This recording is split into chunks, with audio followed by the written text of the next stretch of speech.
7 Mountains TV.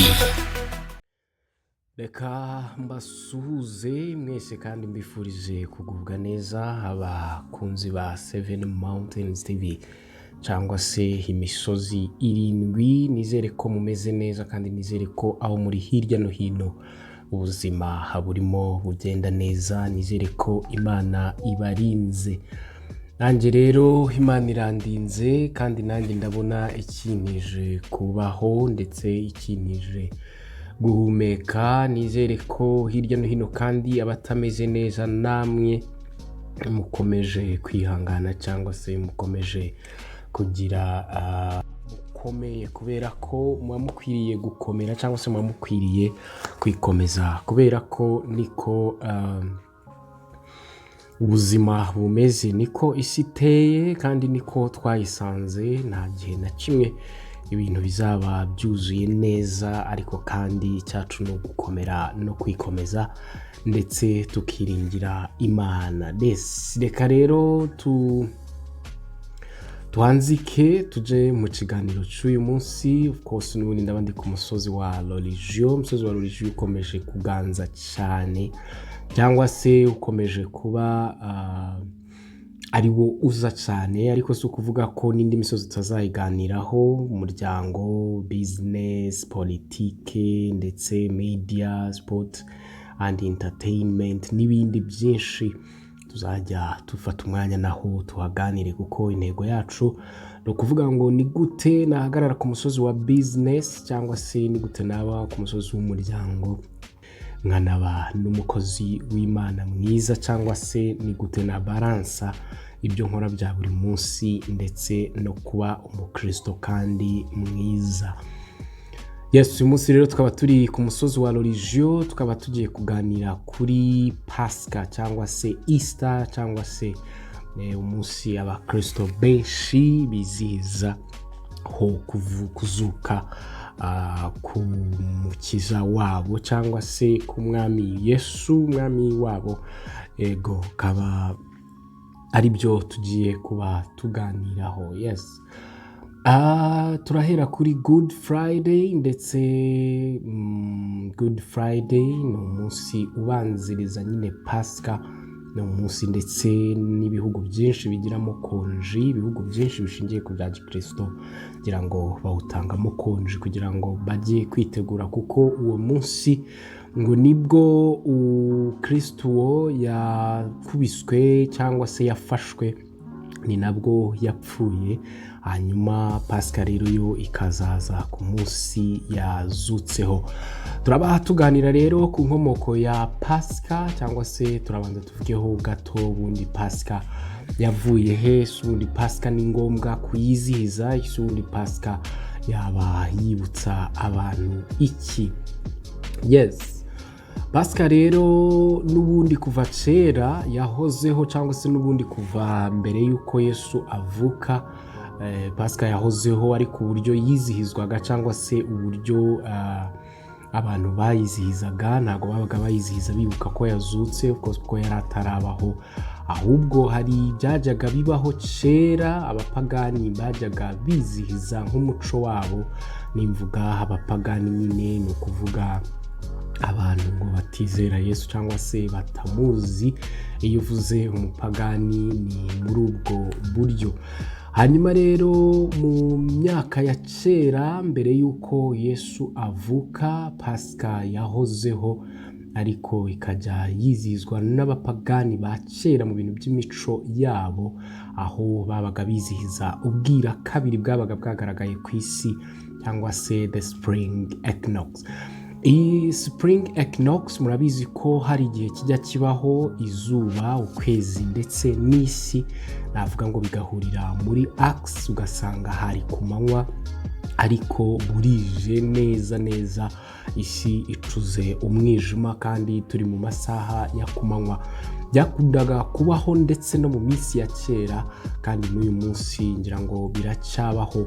Icyo gihe rero abo bapagani bajyaga babyizihiza, cyangwa se bajyaga bizihiza ubwo bwira kabiri, ndetse bakabwita Pasika. Iyo babaga babonye uwo mwijima uteye kandi ari ku manywa barabyizihizaga cyane ko babifataga nk'ikintu kidasanzwe kibayeho ku isi.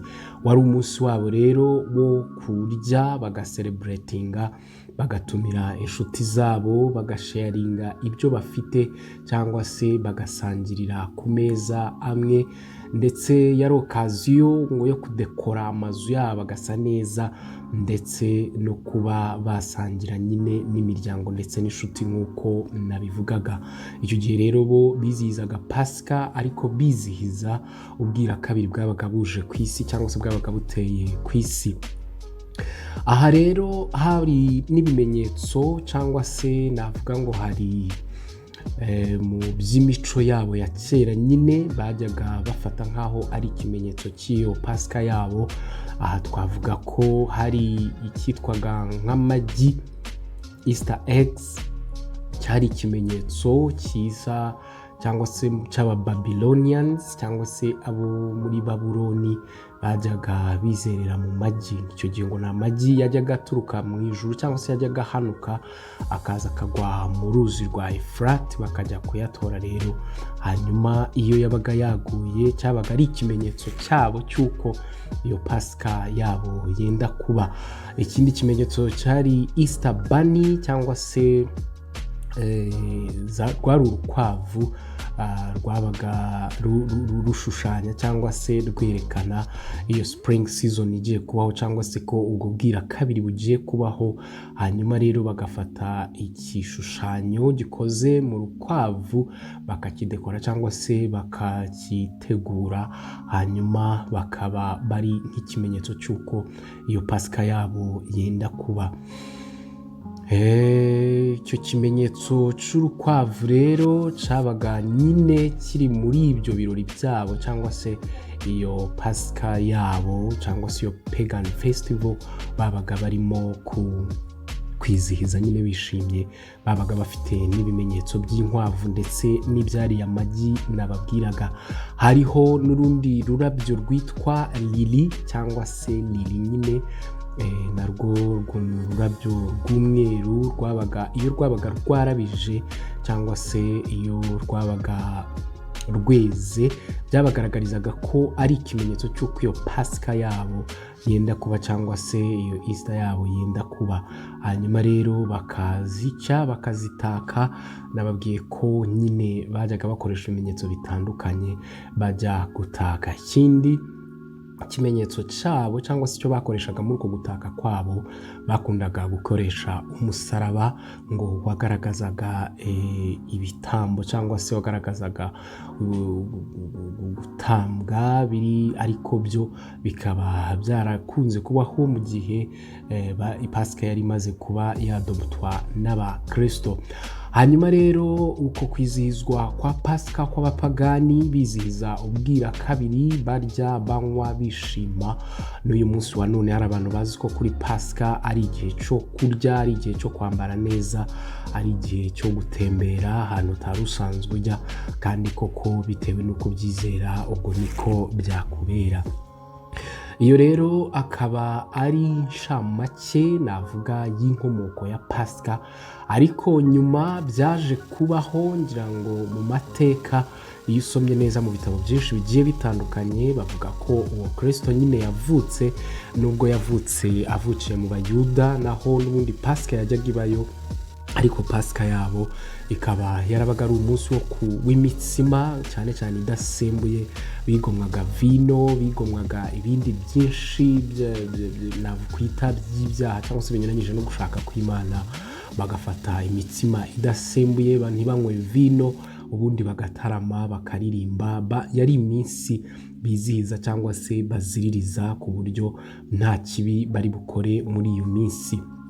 Hanyuma rero baje gukomeza kujya bizihiza iyo minsi, ariko hanyuma haza kuzaho ko Abakristo nyine cyangwa se Kristo avukiye mu Bayuda nyine, hanyuma akurirayo kuri misiyo yari imuzanye yo gucungura abantu. Ariko kandi nanone bizi cyangwa se nk'uko amateka ye ameze, Abayuda nyine ntibamukunze, ntibamwumvishe, kuko ngo yaje yiyita umwami w'abayuda kandi batamuzi, aza yiyita umucunguzi, aza yiyita umwana w'Imana, aza yiyita uwavuye mu ijuru cyangwa se uwavuye ku Mana. Ibyo ntibabyumva cyangwa se ngo babikozwe, kubera ko bari bafite inyandiko cyangwa se bari bafite ubuhanuzi bubemeza ko hazaza umucunguzi cyangwa se hazaza Mesiya uvuye ku Mana, ariko ntibumvaga ko ari uwo nguwo wazutse. Baramwanze rero, ntibamukunze, baramuteragana ndetse bigeza n'ubwo bamushyira mu manza, yewe baranamwica, yewe baranamushyingura kugira ngo birangire.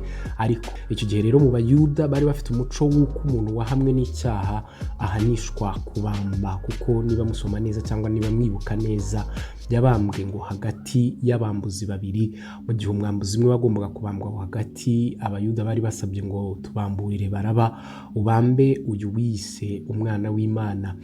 Baramubambye rero, hanyuma aratanga, amaze gupfa arangije baramushyingura, ngo amara iminsi 3 mu gituro. Nyuma y'iyo minsi 3 aza kuzuka. Hanyuma rero aho Good Friday cyangwa se uwa gatanu mutagatifu wavuye nyine, nuko abo ba Kristo cyangwa se abo muri uwo Kristo nyine bibuka imibabaro, inkoni yakubiswe cyangwa se n'uburyo yabambwe kuri uwo munsi. Niho bakuye kwizihiza uwa gatanu mutagatifu, ngo baba bibuka imibabaro cyangwa se babibuka inzira y'umusaraba umwami wabo yanyuzemo muri iyo minsi. Nyivuga kuri ayo mateka ya Pasika, abakristo bamaze kubona ibibaye, umwami wabo abambwe ku musaraba, kuko haje kuba ubwira kabiri, kandi murazi ko ubwira kabiri bwajyaga bwizihizwa n'abapagani, ariko abambwe ku musaraba ngo ubwira kabiri buraba. Hanyuma abakristo baravuga ngo bya bintu birashoboka, uyu munsi reka natwe tuwufate. Hanyuma bahita bawugiriraho Pasika, ariko bawadawutinze kuri ya Pasika y'abapagani. Ariko nubwo byaje bitandukanye, ariko niho bayadutinze cyangwa se niho bayikuye. Hanyuma nabo batangira ubwo kujya bizihiza Pasika, bibuka kuzuka kwa Yesu Kristo umwami wabo. Yes. Hanyuma rero mu nshamake cyangwa se tuvuzeho bikeya kuri Pasika, Pasika ubundi yizihizwa cyane cyane n'abakristo cyangwa se abizerera nyine muri Kristo. Pasika igakunda kuba kenshi mu kwa kane, cyangwa se tuma bizihiza iyo Pasika nuko baba bagira ngo bibuke umwami wabo cyangwa se bibuke uwabapfiriye ndetse akabazukira, akaza akabacungura. Kuzuka k'uwo mwami rero nibyo byiswe Pasika y'abakristo, kubera ko Pasika yizihizwa. What is Easter? Easter is one of the principal holidays or feasts of Christianity. It marks the resurrection of Jesus 3 days after his death by crucifixion. From many Christian churches, Easter is the joyful end to the Lenten season of fasting and patience. So aha rero baravuga ngo Pasika ni umunsi w'ikiruhuko ku bakristo bose, kubera ko ibibutsa cyangwa se baba bazirikana kuzuka kwa Yesu nyuma y'iminsi 3 mu gituro, apfuye yishwe kubw'igitambo yari yatambye, kugira ngo abakristo nyine babone agakiza. Bakavuga ko ku matorero yose ya gikristo umunsi wa Pasika ari umunsi w'ibyishimo kuri bo, ndetse bamwe bawusengamo bigirije, abandi bakagira ibimenyetso byo kwihangana, niko navuga cyangwa se niko nabyita. Rero Pasika akaba ari ikimenyetso cy'uko Kristo yapfuye kandi akazuka. The most important and oldest festival of Christian church celebrating the resurrection of Christ. In Western Church, between 21st March and the 25th April, on the first Sunday after the first full of moon following the northern spring equinox. the weekend from Good Friday to Easter Monday. Hano bakaba bavuga ko kenshi mu matorero yo mu burengerazuba ubundi hagati y'itariki 21 z'ukwa gatatu kugeza kuri 25 z'ukwezi kwa kane ari cyumweru kirimo ko uko kwezi kuba kuzuye neza ndetse kukaza gutera spring equinox ngira ngo murayibuka ko twayivuze mu mateka ya kera. Hanyuma rero inkomoko ya Pasika niyo, hanyuma turajya ku cyo Pasika itwibutsa. Pasika ikaba yibutsa abantu ko abakristo benshi bavuga ko bibuka igitambo Kristo yabatambiye, bakibuka urukundo yabakunze kuko yabakunze bo batamukunda, bakibuka imbabazi yabagiriye ndetse bakibuka n'intsinzi ko yatsinze urupfu bari bazi ko rumuheranye. Ibyo rero akaba ari ibyo abakristo bashingiraho bizihiza Pasika, cyangwa se akaba ari byo bashingiraho bizihiza Pasika. Nkaza gusoza mvuga nti ese ubundi ni ngombwa kwizihiza Pasika, cyangwa se ni ngombwa ko abakristo bose cyangwa se amatorero ya gikristo yose yizihiza Pasika? Navuga ngo biterwa n'imyizerere y'umuntu, ariko njyewe numva aho nasomye bavugaga ngo no, it is not necessary to celebrate Easter in order to be a Christian. Easter is a significant Christian holiday commemorating the resurrection of Jesus Christ, but the Bible does not mandate that Christians must celebrate it. Many Christians choose to celebrate Easter as a time of remembrance and joy, while others choose not to, focusing instead on other aspects of their faith. No kuvuga ngo hano narimbaje ikibazo ntese ni ngombwa kwizihiza Pasika ku mukristo wese, hanyuma igisubizo mbonye kiravuga ngo hoya, kubera ko si ngombwa kwizihiza Pasika, kuko kwizihiza Pasika ntabwo byakugira umukristo, ahubwo Pasika ni ikimenyetso cyangwa se ni ikiruhuko cyibutsa abakristo bose bibuka kuzuka kwa Yesu Kristo. Bati ariko Bibiliya ntabwo yigize itegeka abakristo kwizihiza iyo Pasika. Ati abakristo benshi bahisemo kwizihiza Pasika nk'igihe cyo kwibuka ndetse no kunezerwa. Ati mu gihe abandi bahisemo kutabyitaho cyane, ahubwo bakita ku bindi bice byo kwizera kwabo cyangwa se bagakomeza ukwizera kwabo. Bakunzi ba 7 Mountains TV, akaba ari ibyo twavuga muri make kuri Pasika cyangwa se ku nkomoko ya Pasika. Reka mbashimire cyane ku mwanya wanyu, kandi mbashimire ku bitekerezo mukomeza kuduha, mbashimire cyane ku bakora subscribe, bakora like, bakora share ndetse n'abaduha comment. Imana ibahe umugisha kandi muzagire Pasika nziza ku bayizihiza. Murakoze cyane.